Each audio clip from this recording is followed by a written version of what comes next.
Welcome back to Outdoors with Larry Ray on ESPN 790 AM. Brought to you proudly by the Tennessee Wildlife and Resources Agency.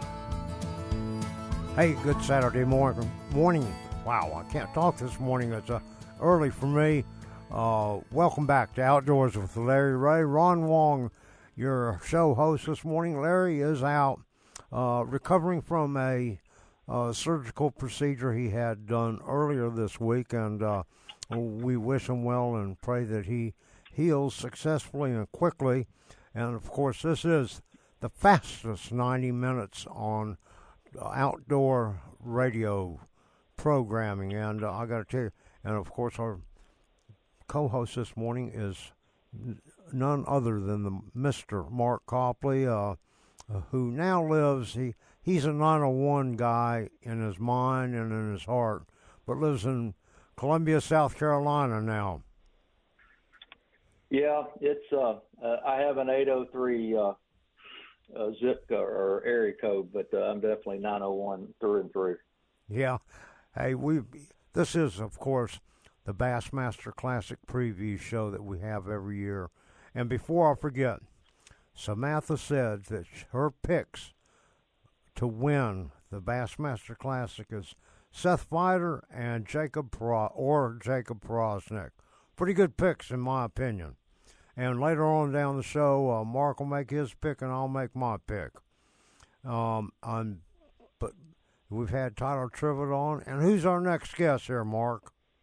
Well, this is a guy that him and I go back about 16 years when I first came to work for Strike King, and we filmed many TV shows together, done lots of media events, but I couldn't be any happier to introduce Greg Hackney, who, as I told earlier, has an opportunity to do something that no one else has done, and that's with the win with the Classic. He'd be the only one to have ever won a FLW Angler of the Year, a Forest Wood Cup, a Bass Angler of the Year, and a Classic win. And let's not forget about your World Championship that you won also. No pressure. This definitely be a big week for me. No pressure, Greg.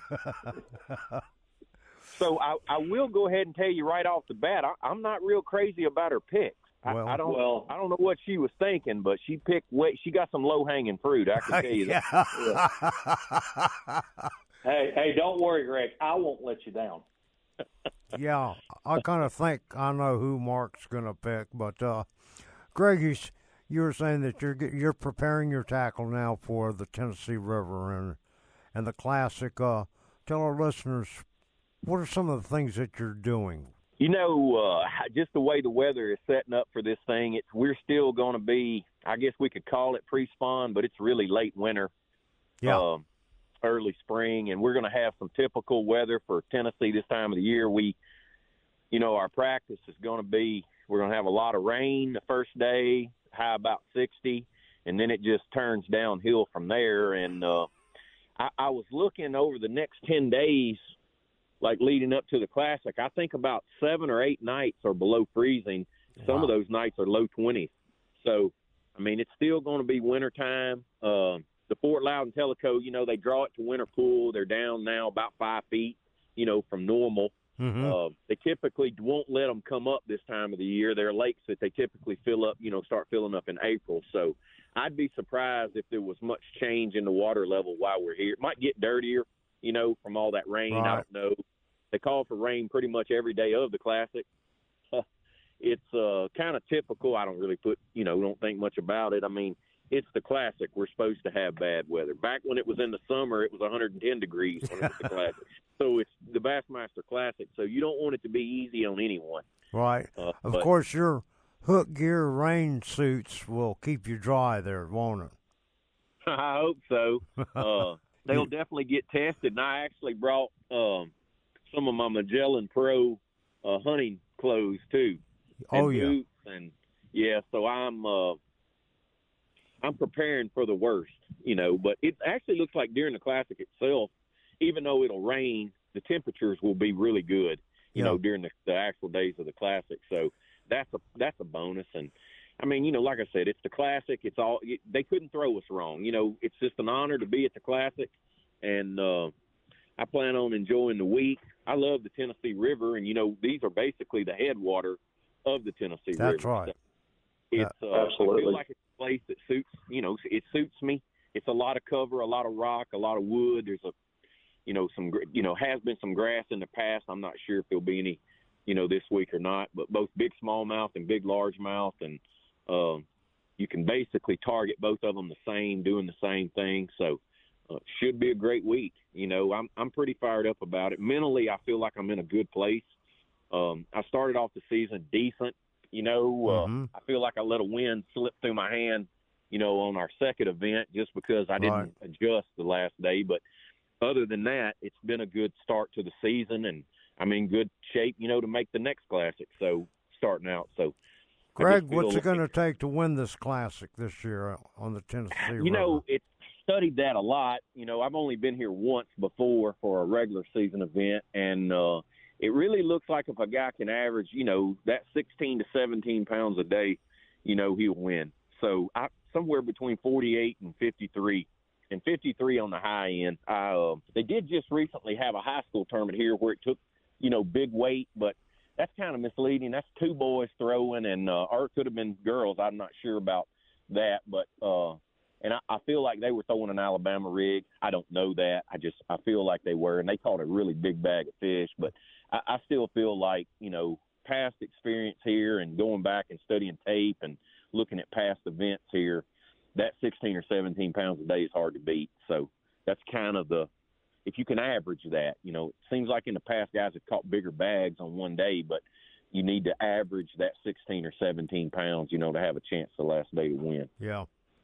Hey, I think you're spot on with that too.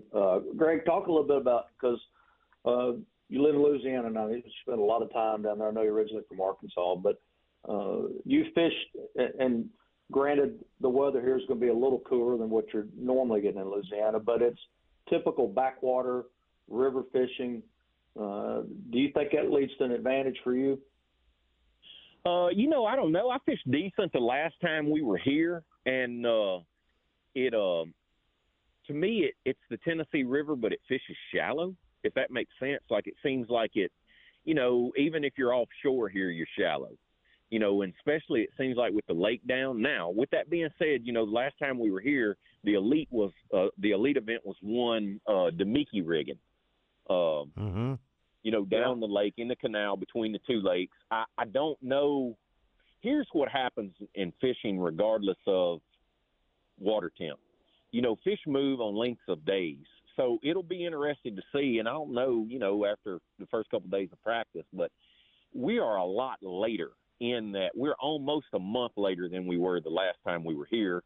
And, fish will have a tendency to go ahead and start to move from wintertime to pre-spawn, even though, the temperature is still cold. So it'll be interesting to see if they do that or not, because in the 19 Classic, a lot of the smallmouth that were caught shallow. There were no deep fish caught in that Classic.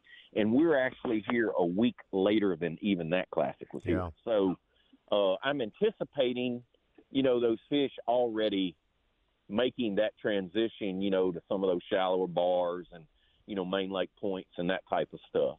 So, it'll be, who knows? I don't know yet. I'm making – until you get on the water, it's hard to say, isn't it? Yeah, it really just is. Studying. Like, even like coming here, before and pre-fishing, before the thing went off limits, it's hard to tell what'll happen. So much has changed. Like I'm telling you, I see some buds on the trees. That leads me to believe that they've had a little bit of warm weather here. And but like I said, I'm big on the wildlife doing what it's supposed to do at certain times of the year, because they go on lengths of the days. It can be the deer rut and it's warm. They still rut. They just do it at night. Or it got cold before the rut. It doesn't make them rut earlier. Right. Mother Nature has a way of doing things the way she wants them done. Yeah. Hey, Greg, you said you were rigging and getting your gear ready to go.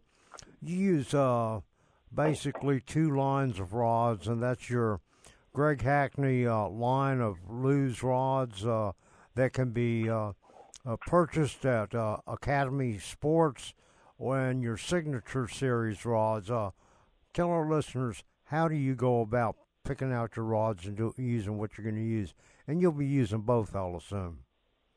Yeah, I'll. So the deal is, my cranking rod, just the all-purpose crankbait rod will be. I know I'll utilize it this week because anytime this time of the year and you're dealing with lower water and, late winter, early springtime fishing, there's going to be some cranking. A crankbait will play a factor in this tournament somewhere. It will for me anyway. I don't know, will it be a chick magnet or will it be a 1.5 or, a Series 4? I don't know that yet, but I'll be doing some cranking this week. And, of course, I'll be utilizing my 7.6 Signature pitching rod because I do a lot of different stuff with it. I do a lot of casting with it too. I don't necessarily know that there will be a lot of flipping this week because with the water this low, there's not a lot of stuff in the water. But I do plan on doing, dragging a jig around a bunch, and I love to throw a Denny Breyer structure jig on my 7.6 rod and, lighter. It's a little lighter, what I call my planking rod. I can throw 14 or 16 pound fluorocarbon on it. And I'll do some of that this week, and I'll do some swim baiting with it. And like I said, I'm looking right now. I got maybe 15 or 20 rods laying on the desk. Hey, Mark. Another thing is, with it rain, I know it's going to rain that first day of practice. Literally, they're calling for a half to 1 inch of rain. Mm-hmm. And I looked at the hourly forecast, and that's all day long. So I don't want all my boxes full of water opening and closing. So I did a lot of extra rigging today so I don't have to dig around in my storage boxes and get water inside it, because then what'll happen, it's going to get cold enough, everything will be frozen. That'd be like Hartwell several years ago. Mark, we got about 30 seconds left. You got a question for Greg? No, I just want to say, Greg, good luck, man. It's I've enjoyed knowing you over these years, but also getting to spend time with you, and just look forward to you going out there. Glad to see you back on the Bass Elites and going out there and having a good time. So definitely pulling for you, and I'll just go ahead and tell y'all right now, my pick to win is Hackney. You and I got the same pick. Hey, that makes at least two of us, right? Yeah. Yeah. At least two of us out there. Well, if I could do the same thing, I would, but I can't do that now that Mark's already made his pick. Oh, yeah, I can never be picked too much. Yeah. Hey, Greg, we at Outdoors with Larry Ray here want to wish you all the best. Tight lines, be safe, and we look forward to seeing you there at the Classic Media Day and throughout the tournament, and hope to see you on the big stage at the last day. And Greg, we do not want to see you. Greg, we do not want to see you at the expo. That's right. I don't really expect that, to be honest with you. I'm not really expecting much time at the expo. Good. I plan on spending my week fishing this week. That's the plan. That's what I want to hear. Thank you, Greg, and have a good day and have a great practice and have fun at the Classic. Yeah, thank y'all, and I'll see you next week. Bye-bye. All right. See you, Greg. Wow, I got to tell you, he is so much fun to talk to. Always full of information. I don't think people realize just how good a guy and how funny he is. Yeah. He is one of the funniest individuals that I know, and it's just like the more you get to know him and around him, that humor comes out, and it's a very dry humor, but he definitely has one. All right, hey, time for another break here at Outdoors with Larry Ray. We'll be right back with more on Outdoors with Larry Ray.